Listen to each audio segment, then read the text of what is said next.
Рахмат. Айтып койсоңуздар, эгерде экс төрагалардын арасында мындай кылмыш иши козголгондор болсо, же моралдык укуктары жагынан мындай кемчиликтери кетирилген болсо, ал адамдарга да беребизби?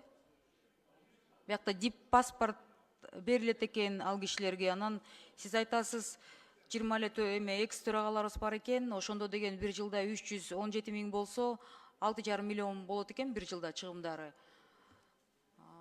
Так, Эльвира Айым, бул 317 миң бардыгына бир жылда 6 миллион эмес. Бир жылда.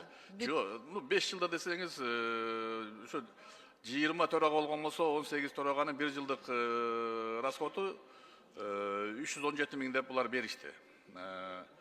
Экинчисинен сиз айткан суроого соттун айыптоо өкүмү күчүнө кирген учурда Жогорку Кеңештин экс төрагасы үчүн каралган укуктар токтотуу жөнүндө ченем бар бул жерде.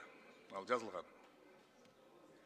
Эми бизде ар кандай улам жетекчилер алмашат. Жетекчилер алмашкандан кийин эми төрагаларды деле ошол убакытта келген кемчиликтерди жалаң гана президенттерди күнөөлөбөй, ошол убакытта болгон спикерлерди дагы мындай төрагаларда тең салмактуу жоопкерчилик тартса жакшы болмок деп мен ойлойм да.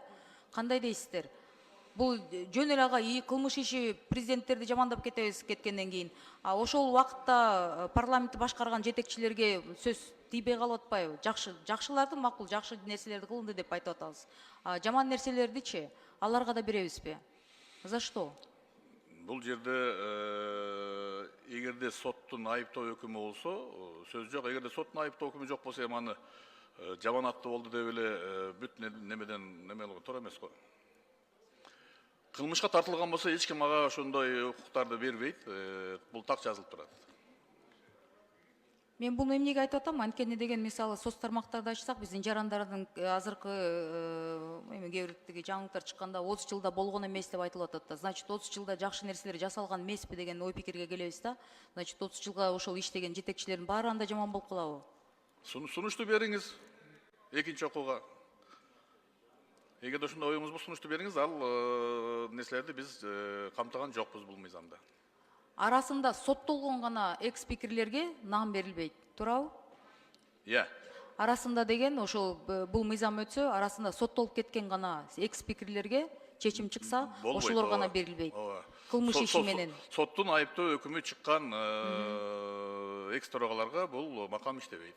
Калгандарына эмне берилет, ошоно привилегиялар кандай?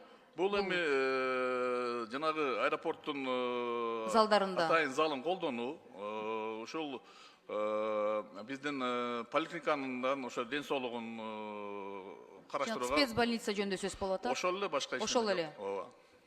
Хорошо, түшүнүктүү, рахмат.